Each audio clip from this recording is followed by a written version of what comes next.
하나님 말씀은 요한계시록 2장 8절에서 11절입니다.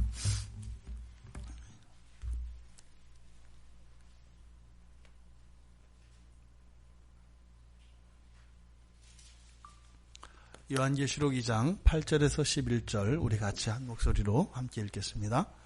서머나 교회의 사자에게 편지하라. 처음이며 마지막이요 죽었다가 살아나신 이가 이르시되 내가 네 환난과 궁핍을 알거니와 실상은 내가 부요한 자니라. 자칭 유대인이라 하는 자들의 비방도 알거니와 실상은 유대인이 아니요 사탄의 회당이라. 너는 장차 받을 고난을 두려워하지 말라. 볼지어다 마귀가 장차 너희 가운데에서 몇 사람을 옥에 던져 시험을 받게 하리니 너희가 10일 동안 환난을 받으리라. 내가 죽도록 충성하라. 그리하면 내가 생명의 관을 내게 주리라. 귀 있는 자는 성령이 교회들에게 하시는 말씀을 들을지어다. 이기는 자는 둘째 사망의 해를 받지 아니하리라. 아멘. 서머나 교회 사자에게 편지하라.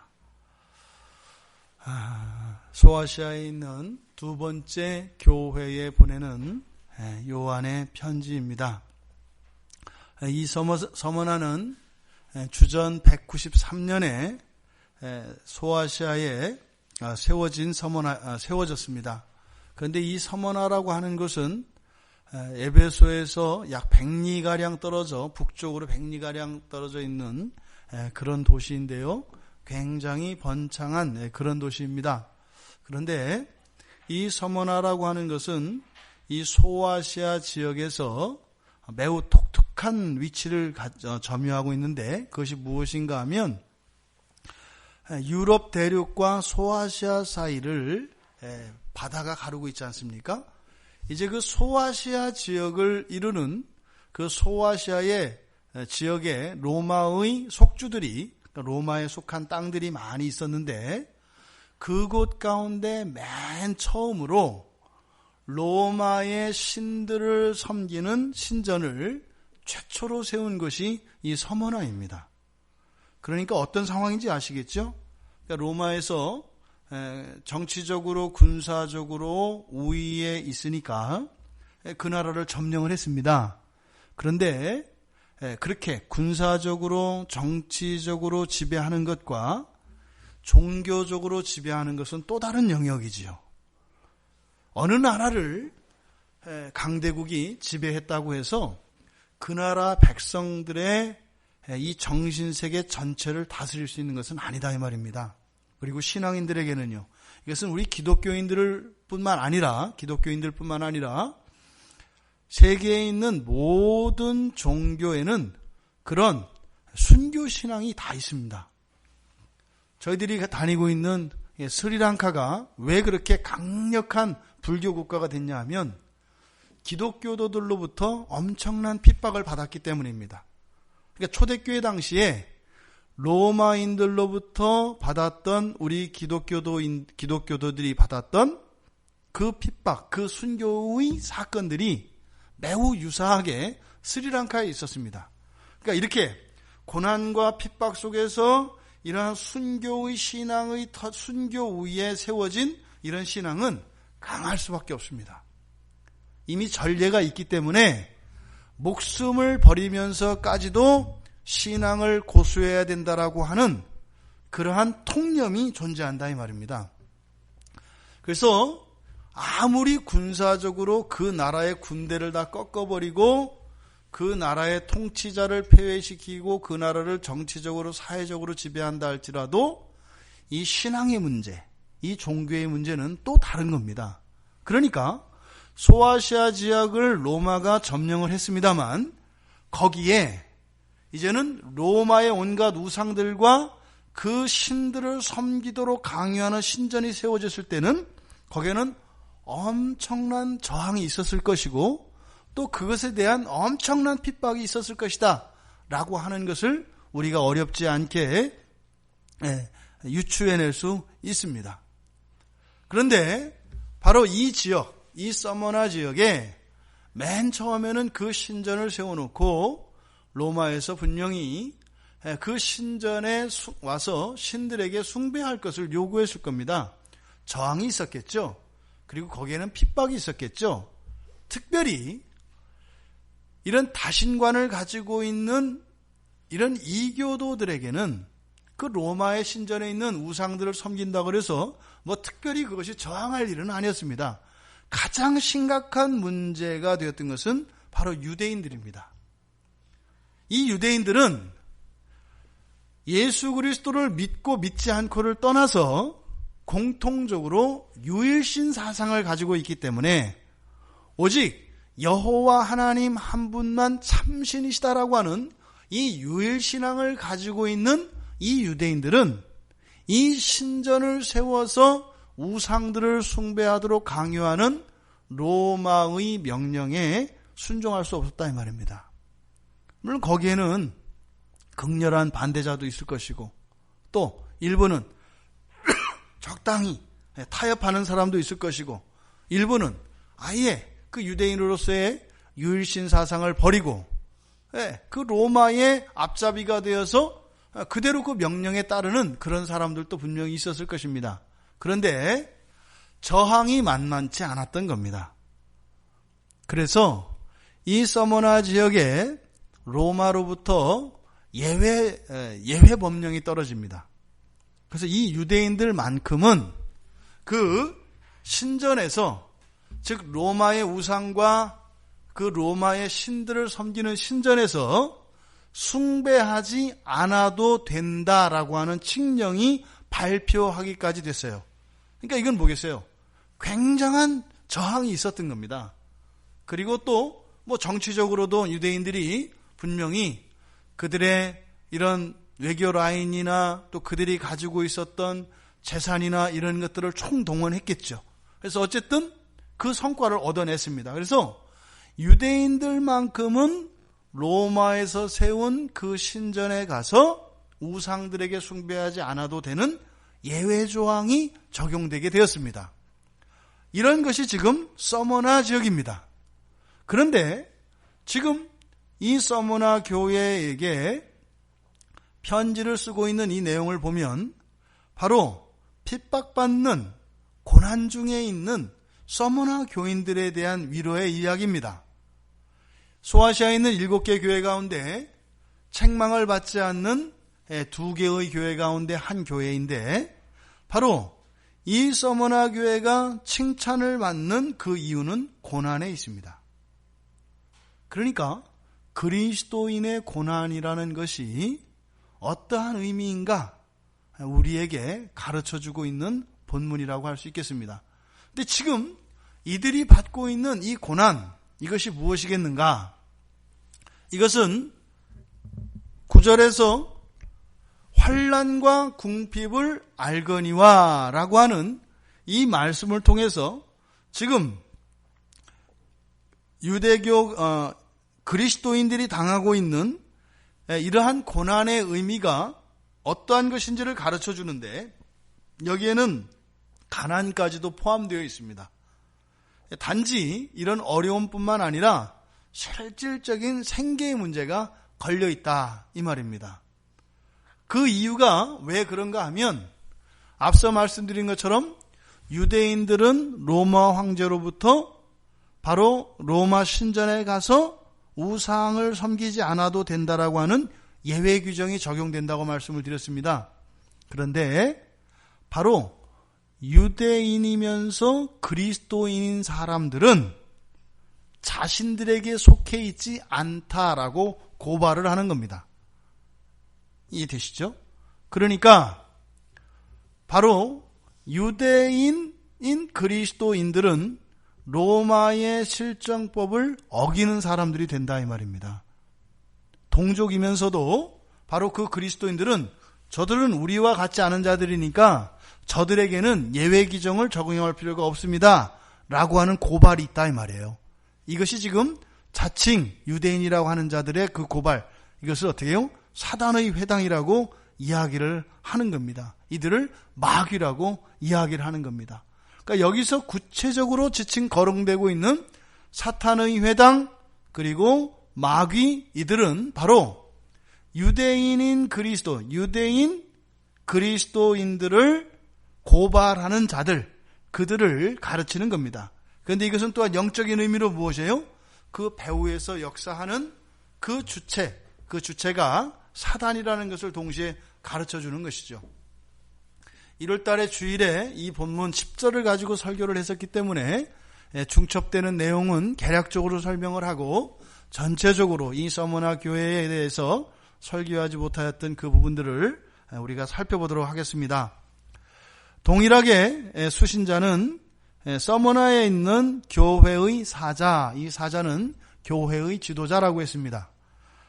여기서 항상 7교회의 수신자들을 나타낼 때 바로 지역, 즉 교회가 서 있는 그 지역을 강조하고 있고요. 또 그 교회의 사자를 강조하고 있습니다. 헬라어 본문에는 그것이 매우 강조되어 있습니다.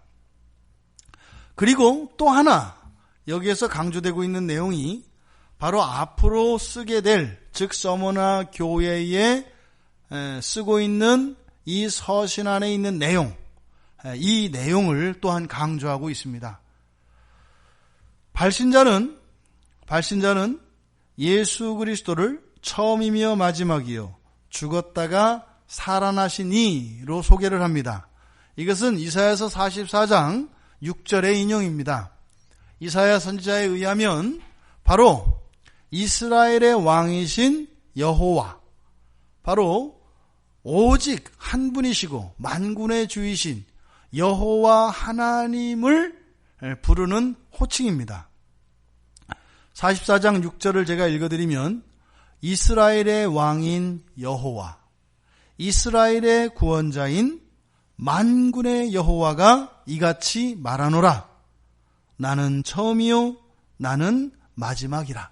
나 외에는 다른 신이 없느니라. 그러니까 바로 지금 이 계시의 주인이시면서 이 편지의 발신자이신 예수 그리스도를 바로 누구로요? 구약에서 예언되어진, 구약에서 계시되어진 바로 오직 한 분이신 여호와 하나님과 동일한 분이신 참 하나님으로서 예수 그리스도를 소개하고 있다는 것입니다. 지금 왜 여기서 처음이며 마지막이요 죽었다 살아나신 이로 예수 그리스도를 계시할까? 지금 앞서 말씀드렸던 것처럼 이 서머나 교회의 상황은 어떤 상황이라고요? 굉장히 어려운 상황입니다. 이 기독교 신앙을 버리지 않고 살아가는 것이 너무나 어려운 상황이에요. 심지어는 이 기독교 신앙을 버리지 않기 위해서는 로마 정부에게 자신들의 재산까지 다 빼앗기는 그런 일들이 일어났던 겁니다.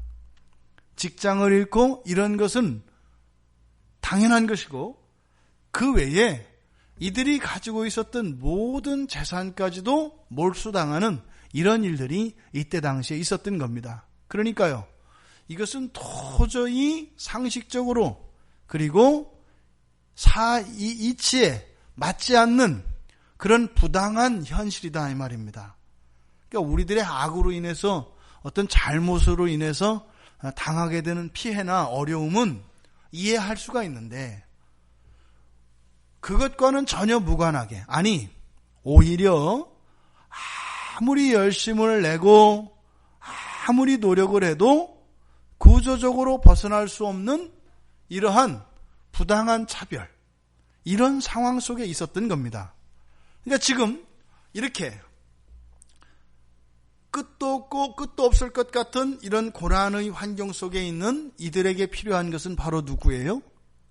지금 이러한 상황이 일시적이라는 겁니다. 이러한 것들이 완전히 바뀐다는 겁니다. 그러니까 그것을 해결하실 수 있는 분은 누구세요? 절대 주권을 가지신, 처음이요 나중이신 그 하나님. 그러니까 그 중간이 아무리 뒤죽박죽 뒤엉키고 거기에 사서 살아남을 수 없을 것 같은 그런 환경이지만, 도저히 인간의 이성으로서는 답을 낼 수 없는 상황이지만 어떻게 한다는 거예요? 반드시 회복을 시키신다는 겁니다. 반드시 회복을 시키신다는 겁니다. 그것을 뒤이어서 바로 죽었다 살아나시니, 그러니까 어떻게 해요? 죽음도 꺾을 수 없는 분, 이 세상에서 일어나는 모든 환난과 고난을 전부 합해서 그것을 딱 줄이면 이것을 사망이라고 합니다. 사망. 한 세대뿐만 아니라 수십 수백 세대에 걸쳐서 계속되어지는 핍박과 고난과 환난, 이것도 사망과 비교하면 n분의 1이 되는 겁니다. 부분밖에 되지 않는다 이 말입니다. 그런데요, 그 사망을 이기신 이가, 그래서 부활하신 그 이가 너희들이 지금 당하고 있는 그 환난과 고난을 어떻게 할 수 있다? 해결할 수 있다라는 겁니다. 그래서 이 편지의 발신자로 계시하시는 처음이며 마지막이요 죽었다가 살아나신 이라고 하는 이 말씀이 가지고 있는 의미는 충분히 고난 가운데 있는 신자들에게 위로가 되고 용기를 낼 수 있게 하는 하나님의 자기 계시인 것입니다. 이 편지의 내용은, 그렇게 강조되어지는 편지의 내용, 이것은 하나님의, 주님의 인정이 나옵니다. 9절에 주님이 인정하시는 내용, 이들의 고난이 그러하다 이겁니다. 고난이 그러하다. 그것은 견딜 수 없는 것이다. 그런데 뭐라고요? 그것을 아신다는 거예요. 지나고 나서 아는 것이 아니라 그때 그 순간에 동시에 같이 아신다는 거예요. 그것은요, 이미 그 고난에 참여하신 바 된 것을 의미합니다. 그래서 그 서머나 교회 교인들의 이러한 고난에 대하여 인정하시는 내용, 이것이 9절에 나와 있고, 그리고 10절에서 격려하시기 위한, 격려하시며 주시는 명령이 나옵니다. 두려워하지 말라는 거죠. 그리고 나서 10절 하반절에 가서 죽도록 충성하라 라고 하는 또 하나의 명령. 그래서 지난번 우리가 주일에 설교할 때 2개의 명령과 하나의 약속으로 되어 있다고 말씀을 드렸지 않습니까?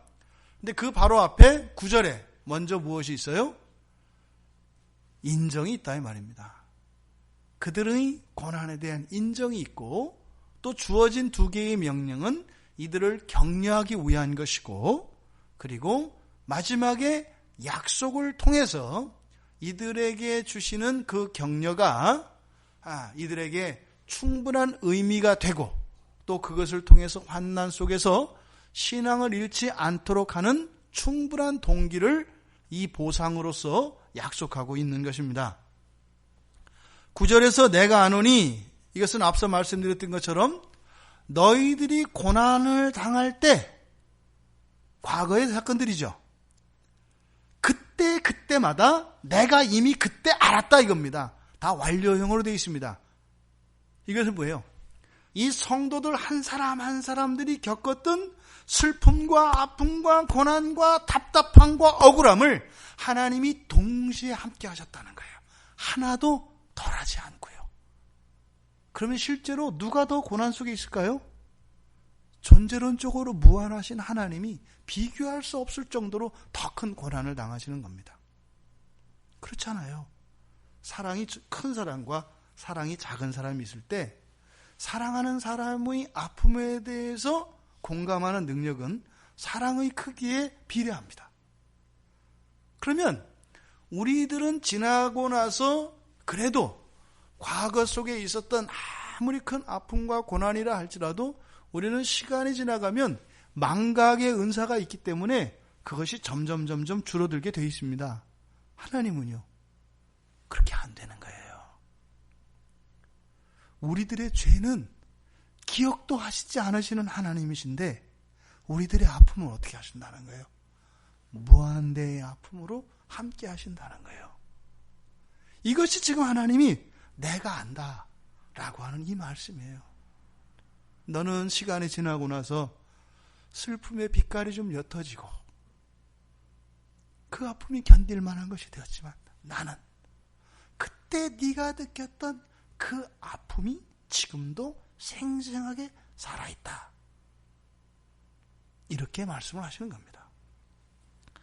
그런데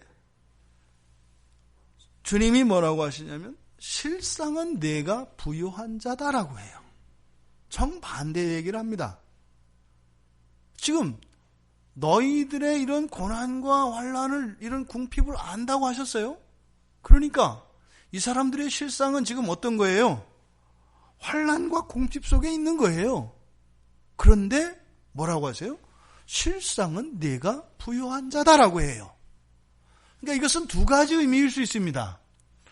현실적으로 겪고 있는 우리 육체적인 이런 고난, 그 속에 그것과 대비되어지는 우리의 영혼 안에서는 어떤 일이 일어난다는 거예요?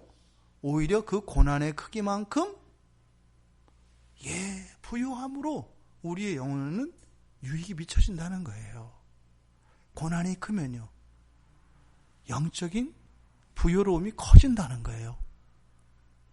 이 서머나 교회 교인들이 칭찬받고 인정받은 이유가 그 고난이 극심했기 때문에 그 극심한 고난만큼 이들의 영혼이 부요로웠기 때문에 하나님이, 주님이 인정하신 거다, 이 말입니다. 또 이들의 환난과 궁핍이 실상은 부요한 자라고 하였던 이 의미, 이것은 또한 이렇게 존재론적으로 육체와 영혼을 가지고 이해할 수 있습니다만, 또 지금 우리가 살고 있는 현세와 앞으로 올 세상을 비유할 수 있습니다. 보세요. 우리가 살아가는 이 세상은 100년의 시간입니다. 그런데요, 우리를 향하여 다가오는 올 세상은 시간으로 가늠할 수 없는 무한의 시간입니다. 그러면 무한의 시간에서의 부요로움이 100년에서의 이런 환난과 궁핍보다 비교할 수 없는 것이기 때문에 지금 여기서 실상은 부요한 자다라고 이야기한다, 이 말입니다. 주님의 이 말씀은 단순한 심리적인 위안을 위하여 우리에게 주시는 말씀이 아니라 존재론적이고 실제적이라는 것을 기억하시기 바랍니다. 우리의 삶 속에 우리가 신앙인으로 살아가면서 겪는 모든 환난과 심지어 궁핍까지도 우리의 영혼에 부요로움을 더해준다는 겁니다. 누누이 말씀드립니다만 그러한 줄 알아도 우리가 자원해서 고난 속으로는 들어갈 수 없다, 이 말이에요. 고난이라는 게 그렇게 우리가 쉽게 들어갈 수 있는 게 아니다, 이 말이죠. 환경적으로 어찌할 수 없는 운명과 같은 그런 환경으로부터 오는 고난, 근데 하나님은 그것을 우리가 스스로 자원하여 들어가는 것처럼 인정을 하신다는 겁니다. 이것이 그리스도인들의 고난의 의미입니다. 끊임없이 그리스도인들 안에서 신앙에 크게 걸림돌이 되어지고 극복하지 못하는 문제가 신정론의 문제예요. 신정론이라는 것은 신, 하나님은 과연 정의로운가, 이런 뜻이에요. 신정론. 이건 뭐예요? 이미 신정론이라는 얘기를 할 때부터 이미 삐딱한 심사가 있는 거예요. 뭐죠? 그렇지 않은 것 같은데 그렇지 않을 수 없다고 말할 수 없으니까 신이 정의롭다고 얘기하면서 어머? 아닐 때도 있네? 뭐 이렇게 하려고 하는 아주 고약한 의도가 들어가 있는 겁니다. 그러니까 신정론 뭐 이렇게 하는데 결국에는 이렇게 이해되어지지 않는, 해결되지 않는 이런 고난의 문제들에 대한 사실은 푸념과 투정인 거죠. 그런데 지금 여기서 주님께서 놀라운 사실을 가르쳐 주시는 거예요. 누누이 말씀드리잖아요. 우리가 죄를 짓고 그 죄로 인해서 우리가 징계를 받는 심판이 아니라 우리를 정결케 하기 위하여 우리를 징계하시는 그 징계조차도 그 이유가 나에게 있고 내가 응당받아야 마땅한 것이며 사실은 내가 받아야 할 그런 하나님의 징계의 최소한만 받는 것인데 하나님은 그것을 사용하셔서 생명을 살린다. 지금 이번 스리랑카 갔다가 감명을 먹었잖아요. 어떤 문자가 하나 왔어요. 한국에서. 어떤 청년에게서 이렇게 문자가 왔습니다. 너무 어렵다고요, 이렇게. 너무 지금 어렵다고, 힘들다고. 그런데 목사님이 설교하시면서 신자들의 고난은 생명을 살리는데 반드시 하나님이 사용하신다는 그 말씀이 생각이 나면서 어쩌면 지금 목사님과 스리랑카에서 일어나고 있는 이런 선교의 일들에 내가 아프고 힘든 게 도움이 되는 거구나 이렇게 생각을 하니까 감사하더라는 거예요. 거기서 그 문자를 받았으니 제가 어떻게 했어요? 얼마나 자랑스럽고 기특하든지 하면서 그렇게 해요. 그래도 힘은 들다고. 그런데 그것을 통해서 거기에서 아마 생명들이 살아난 날이 일어날 거라고. 고난이 그런 겁니다. 모두 다요. 모두 다요. 심지어는 우리가 시험에 들었다. 우리가 침체에 빠졌다.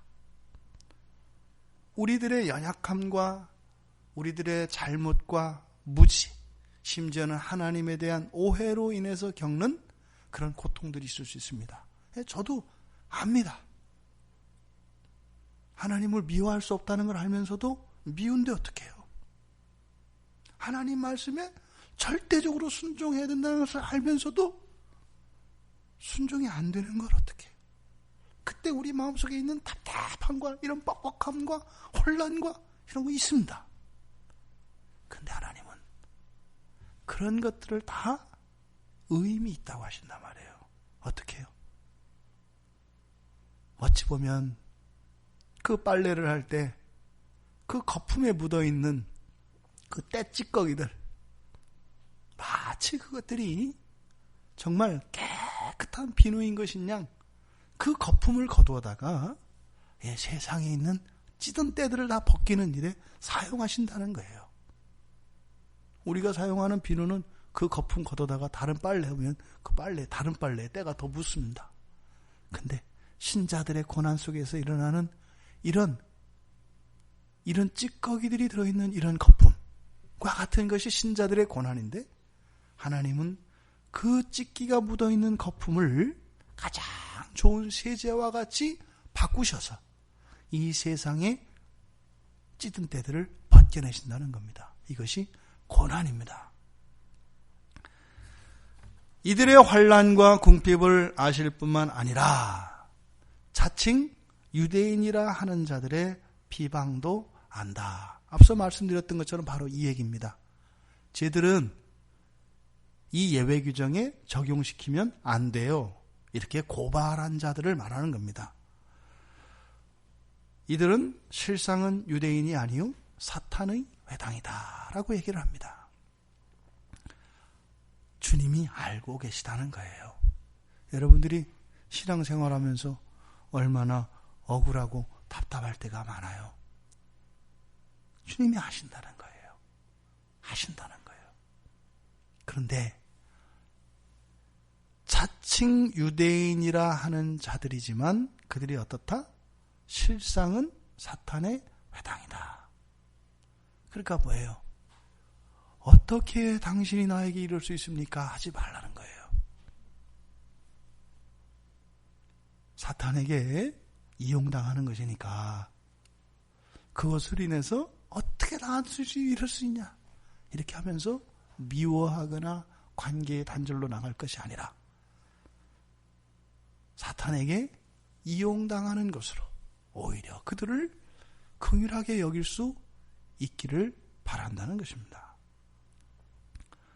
그리고 두 번째, 이제 이렇게 인정을 하시고 난 이후에 이 서문화 교인들을 격려하시면서 두 개의 명령 중에 첫 번째 명령, 두려워하지 말라는 거죠. 근데 지금 앞에서 안다라고 하는 것은 과거와 현재의 상태에 대한 것입니다. 그런데 앞으로 일들에 대해서 말씀을 하시는데 장차 받을 고난을 두려워하지 말라. 그러니까 이 고난은 앞서서 이야기하셨던 이미 알고 계시는 환난과 궁핍을 포함하는 거죠. 그리고 또 다른 무엇이 있을 수 있는 거죠. 여기서 두려워하지 말라는 명령은 금지 명령이 아닙니다. 율법적 명령이 아닙니다. 두려워하면 잘못된 거다. 두려워하면 너는 믿음이 없는 거다. 두려워하는 거 보니까 넌 그리스도인 아닌가 보다. 이 얘기가 아니죠. 율법적으로 내리는 명령이 아니라 무엇이라고요?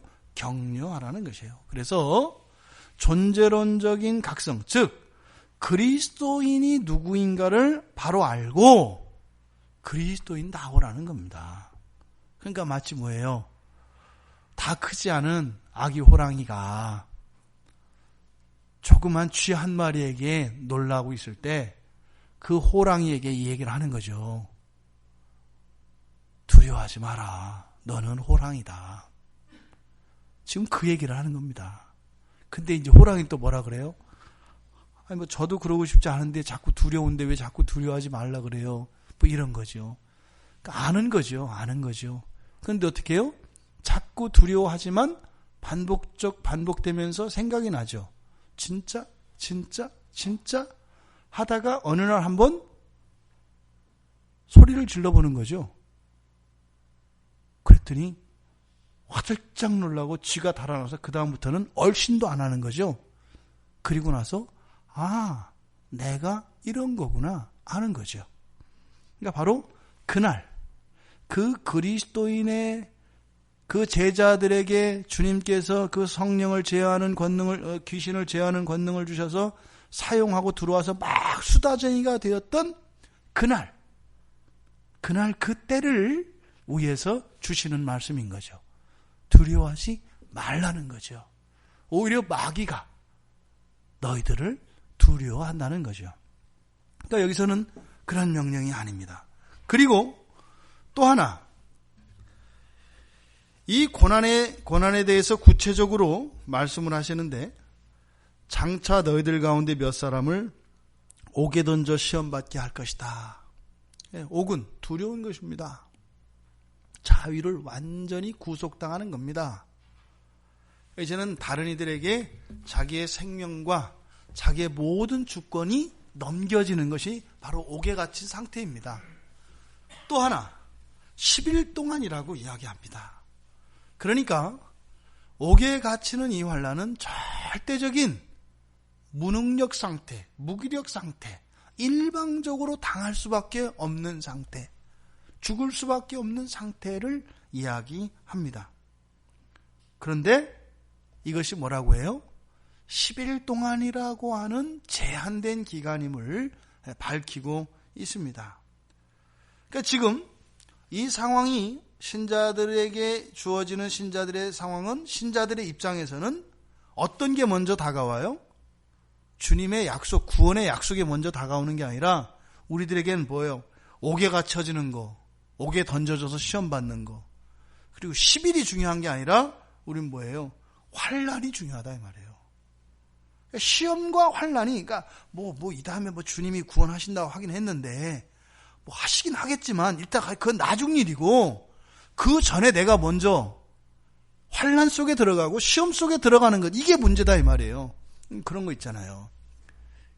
은혜를 받으면 이것도 괜히 잘못 걸려들었다가, 그러니까 항상 이게 뭐가 또 이렇게 이상하게 은혜 받으면 나도 모르는 일들을 하게 되고, 그러니까 이게 그럼 어쨌든 내 생활이나 이런 거 변화가 올 거 아니야? 그러니까 어쨌든 좋은 걸 아는데 안 가려고 하는 거죠. 이번에도 그런 거 있었어요. 이번에도. 그러니까 하나님이 하시는 게 눈에 보여요?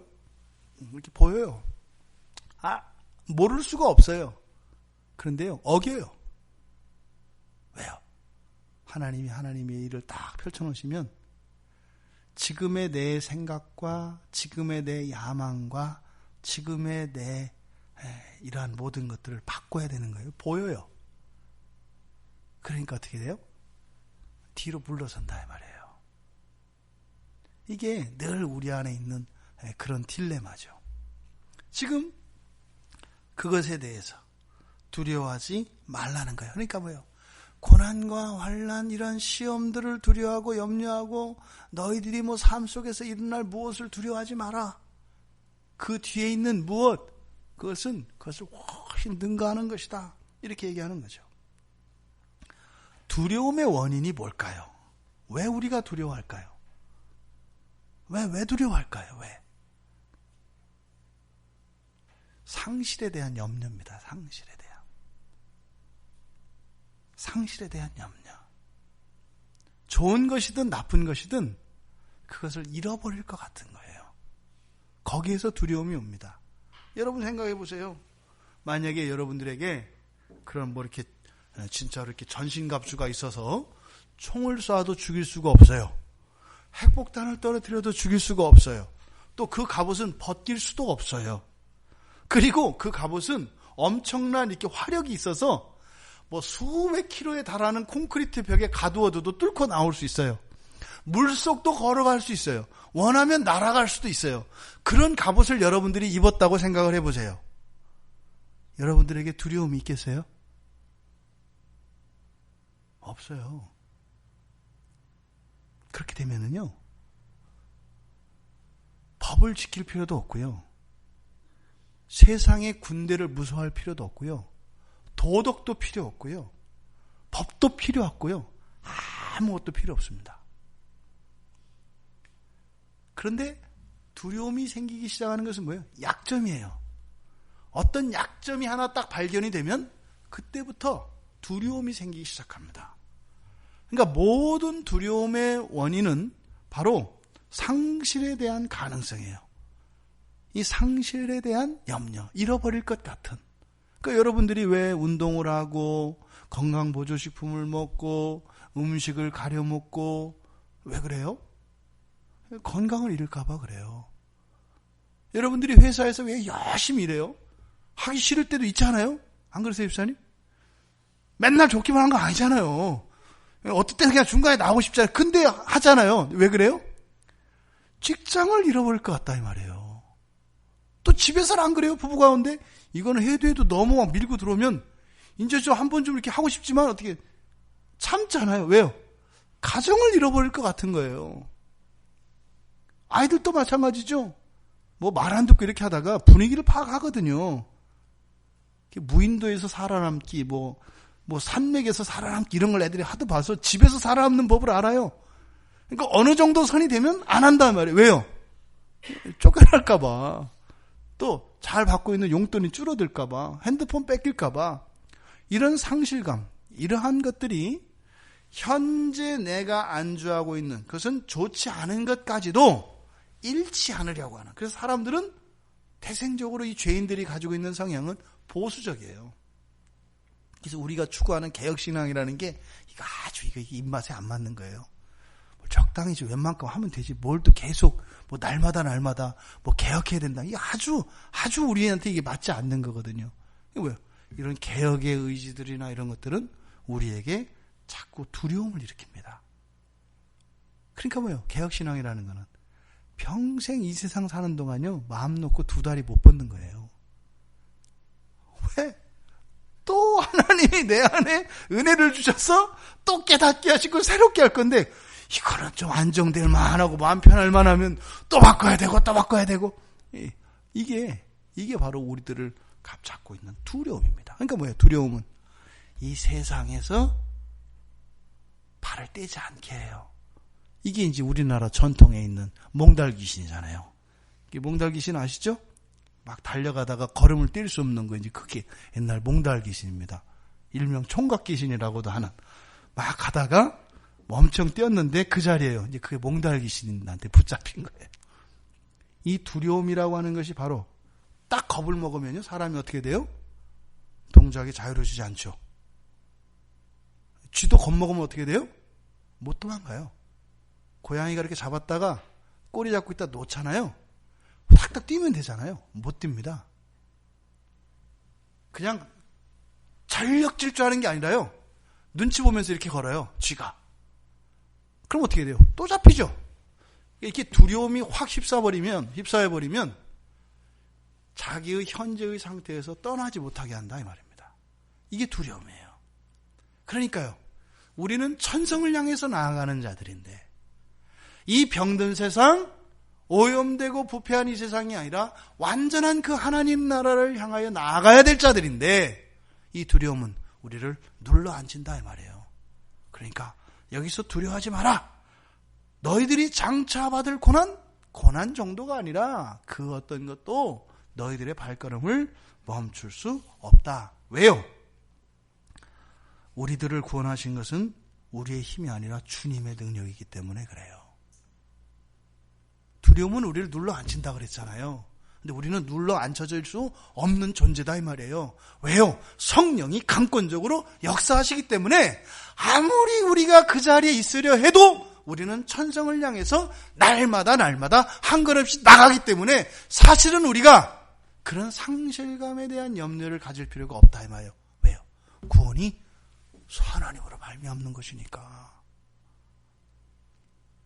그러니까 그 두려움의 그런 가장 강력한 힘, 눌러 앉히는 것인데 우리는 눌러 앉혀질 수 없는 존재라는 거예요. 그러니까 두려워할 필요가 없는데 이런 고난 이까짓 걸 가지고 그렇게 한 것은 맞지 않다. 여러분들이 여러분 살아온 인생을 조금만 생각해 보시면 맞다라는 거 아세요. 그날 그때 그 사건이 그렇게 안 됐더라면 뭐 더 좋아졌을 것 같고, 그날 그때 그 사건이 이렇게 됐더라면은 큰일 날 뻔했다. 별 차이 안 나요. 그때는 뭐 큰 난리가 난 것 같은데 지나고 보면 그렇게 안 되고 정반대의 상황이 됐다 하더라도 별다를 바 없었다라는 걸 알게 돼요. 성령이 우리를 이끄신다는 것을 기억하라는 겁니다. 두려워하지 말라는 게 아니라 겁을 없애라, 용기를 가져라, 담대하라 이게 아니에요. 내가 너를 붙잡고 있다. 고난이 아니라 고난 하랍이라도 너희들을 눌러앉힐 수 없다라고 말씀하는 것입니다. 거기다가요 10일 동안이라는 거예요. 끝이 있다 이 말이에요. 끝이. 아니 뭐 세상 사람들도 끝이 있는 줄 알아가지고 죽잖아요. 정 힘들면 죽으면 끝난다고 생각하고 죽잖아요. 믿음이 없는 사람들도 큰일 났지 뭐. 이제 그 사람들은 아무리 우리가 환난을 겪어도 어떻게 한다. 반드시 그 끝이 있다라는 겁니다. 신자들에게 고난과 환난은 성숙을 위한 도구들입니다. 심판의 고통과 그렇다고 해서 다르지 않아요. 우리가 겪는 아픔과 이런 게 다르지 않아요. 불신자들이 겪는 가난으로 인한 어려움과 신자들이 겪는 그런 가난에 대한 어려움이 달라요? 뭐 신자들이 겪는 배고픔은 거룩해서 뭐 꼬르륵 소리도 뭐 찬송가가 나오고 꼬르륵 하면서 안에서 이렇게 배가 부풀려고 일어나요? 안 그래요. 똑같아요. 그런데 뭐라는 거예요? 실상은 부유한 자라고 하는 그런 고난을 통해서 우리의 영혼이 부여롭게 되는 거예요. 배부르더라면 키울 수 없는 영적인 부요함이 이 고난과 이 가난과 궁핍을 통해서 우리를 부요케 한다는 거예요. 멸망이 아니라 이런 고난은 생명을 더욱 찬란하게 빛내기 위해서 우리에게 주어지는 것입니다. 뭐 지난번 주일에 이런 환난의 성격에 대해서는 말씀드렸기 때문에 생략하도록 하겠습니다. 그리고 또 하나의 명령, 죽도록 충성하라고 말씀드렸죠? 이게 충성하라고 하는 말이 우리 교회 안에서 많이 오해되어지는 말이라고요. 그래서 여기서 충성하라라고 하는 말은 무조건 견뎌라, 버텨라, 하라면 해, 뭐 이런 건가요? 그게 아닌 거죠. 이것은 믿음을 잃지 말라는 거예요. 믿음을 잃지 말라는 거예요. 놓고 싶을 거다. 왜요? 고난이 너무 심해서. 믿음을 놓고 싶을 거다. 너무 불안해서. 그런데 어떻게 해라? 잃지 말라는 거예요. 믿음을 잃지 말라는 거예요. 그리고 나서 그것에 대한 보상으로 하나님이 약속을 주십니다. 생명의 관을 내게 주겠다. 생명의 관을. 그렇게 죽도록 충성하면, 그렇게 하면 내가 생명의 관을 내게 주겠다. 과연 생명의 관이 그렇게 이런 고난에 충분한 대가가 될까요? 그게 뭔지 모르면 이거는 이해할 수 없는 것이고 아무 위로의 말씀도 되지 않습니다. 생명의 관 준다네. 그게 뭔지는 모르겠는데 당장 목구멍이 포도청인데 무슨 생명의 관이야. 그거 있으면 미리 팔아서 전당포라도 잡혀서 쌀이라도 2마리를 팔아주시든지 이렇게 가는 거죠. 이게 뭔지 모르는 거예요. 생명의 관이. 그러면은 의미가 없죠. 이 관은 보통 면류관으로도 번역되어집니다. 이거는 영광 그리고 영예로운 지위의 상징입니다. 그리고 이것은 승리 또는 위협의 표시이고 기쁨과 축하의 표현입니다. 이것이 관입니다. 성경에서는 순교자에게 주어지는 보상으로 사용됩니다. 근데 이 관이라고 하는 것은 또한 바로 통치자를 의미하죠. 그래서 11절에 보면은 통치자를 의미합니다. 그래서 장차 우리에게 주어질 이런 고난받은 신자들에게 주어질 그 모든 영광과 승리와 기쁨과 그 통치 행위를 생명의 면류관이라고 이야기를 하는 겁니다. 그런데 이것뿐만 아니라 11절에서 우리에게 주어지는 또 하나의 보상의 약속이 있는데 바로 둘째 사망의 해를 받지 않을 거라는 거예요. 그러니까 이 둘 다 종말론적 성격을 가지고 있습니다. 그렇다면 이 둘째 사망해, 그러니까 뭐예요? 첫째 사망이 있고 둘째 사망이 있다는 거죠. 첫째 사망은 우리가 일반적으로 말하면 이제 우리가 오늘 또 한 성도의 장례식장을 가게 되지 않습니까? 이것이 첫 번째 사망입니다. 둘째 사망은요. 성경에 따르면 다니엘서 12장 3절을 보면 부활 이후에 있게 될 이 사망을 얘기합니다. 이 부활 이후에 있게 될 사망을 얘기하는데 그때 부활을 해서요. 영생을 받는 자들도 있고 수치를 당해서 영원히 부끄러움을 당할 자도 있을 거라고 얘기를 합니다. 이게 둘째 사망이에요. 또 요한계시록 20장 14절과 21장 8절에 보면 보다 구체적으로 둘째 사망에 대해서 이야기하는데 불의 못, 유황불에 던져지는 것을 말합니다. 우리가요, 부활을 해서 이제는 영원히 영혼과 육체가 분리되지 않는 완전한 전인을 가지고 있는 상태가 그것만으로 우리에게 기쁨과 복이 되지 않아요. 완전한 몸을 가지고요, 하나님과 완전한 연합 속으로 들어간다면 우리가 상상도 할 수 없는 축복이며 기쁨이죠. 그런데요, 불멸의 몸을 가지고요, 꺼지지 않는 유황 불못에 던진다면요, 뭐예요? 고통이 중단되지 않고 고통이 증폭되는 것을 의미해요. 지금 우리들이 가지고 있는 이 몸은 온전한 몸이 아니기 때문에요, 어떤 고통도 영원히 겪지 않아요. 어떤 고통도요. 고층 빌딩에서 떨어지면 사람이 왜 죽는다고요? 심장마비로 죽어요. 왜요?